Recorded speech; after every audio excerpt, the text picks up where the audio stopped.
reincarnation, parallel universes, alternate gods, and creation theories. No one believed in any of that before the 20th century, so I can't include it in my book. Well, actually.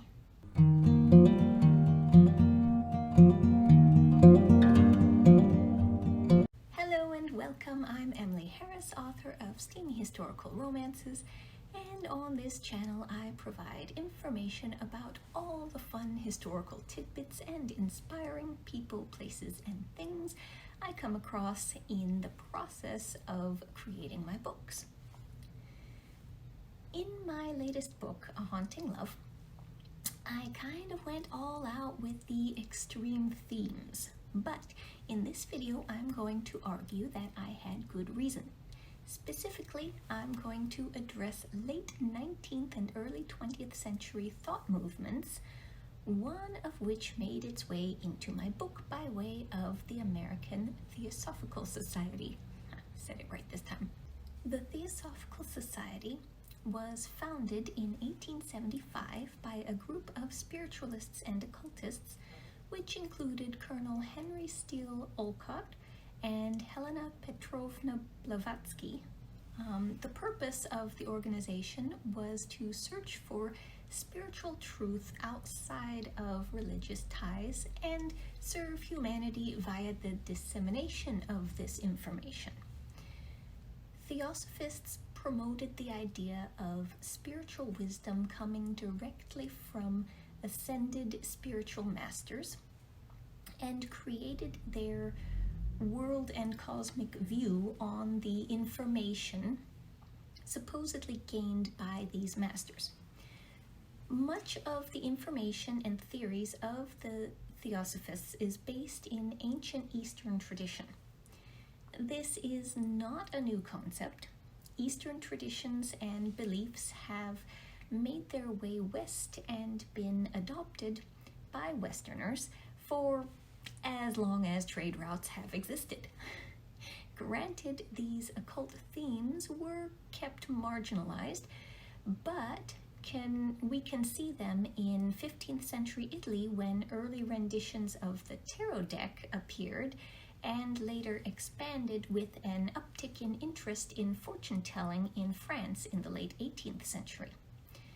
There are theories of ties between occultism and Freemasonry, and examples of Hermetic orders such as the Golden Dawn, dating to the late 19th century, which incorporated a variety of themes to include Eastern, Middle Eastern, and Judaic mysticism.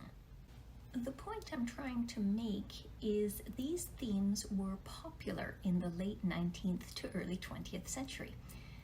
Westerners were intrigued by and curious about new and exotic information, which was filling their awareness thanks to technological expansion and increased ease of movement.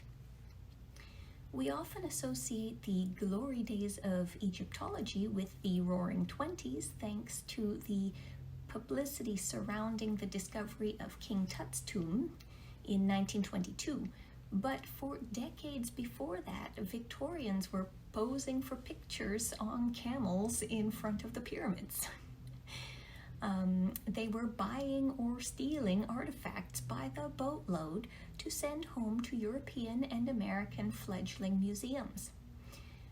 They had greater access to higher education than any generation before them, and revolutionary ideas about the inner workings of the mind were being presented by the likes of Sigmund Freud and Carl Jung. The late 19th century was a huge playground of experimental thought. This was exactly what I needed to help me play with some of the discussion themes in my book. Now, in order to explain this, I've got to go back to the original book. The original Ghost and Mrs. Muir, written by Josephine Leslie under the name R.A. Dick, is the story of a relationship between a widow and the ghost of a sea captain. most people who know the story know it from either the black and white 1947 film or the 1968 TV series. Neither of these really bring up esoteric themes, however. The original book did. That's one of my favorite features of the book, as I found it unique and unexpected. Incidentally, this isn't the only time the author does this. Her lesser-known work, The Devil and Mrs. Divine, also touches on what I would consider some risky themes for the time, in the form of entering into a deal with the devil. If I ever find a reasonably priced copy of this book, I am determined to buy it. But back to The Ghost and Mrs. Muir. In that book, the characters have several conversations in which the widow expresses curiosity or confusion about the afterlife, and the ghost makes attempts to explain certain aspects of it to her. He doesn't go into great detail, but he very clearly does not follow mainstream religious standards in his commentary, which actually made me wonder at the time of reading if the author had any connections to turn-of-the-century occultists. I wanted to bring back this theme in my book and accentuate it. That meant I needed a realistic way to bridge the gap between the traditional and far better publicized Christian beliefs of the West with the creative cosmic ideas of the East. Theosophy provided the best option, since it is period appropriate, though it was dwindling somewhat by the turn of the century. Note I say dwindling, not extinct. The Theosophical Society is alive and well to this day, with their international headquarters in India, organized by the American founding members, overseeing official sections in over 70 countries, including the United States.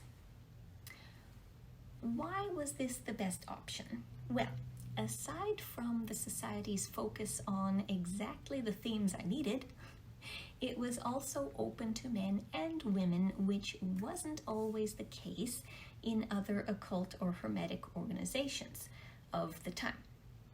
These other organizations have more of a history and tendency toward exclusivity and being secretive. Theosophists, on the other hand, are more proselytizing in nature, so it would not have been strange for a well-to-do and bored society wife interested in Theosophy to host informational meetings and lectures. That was the approach I used in my book. And there you have it, a little peek into occult themes in the late 19th to early 20th centuries in America. I hope you enjoyed today's author inspiration video. If so, please remember to like and or subscribe, all that good stuff. And until next time, happy reading.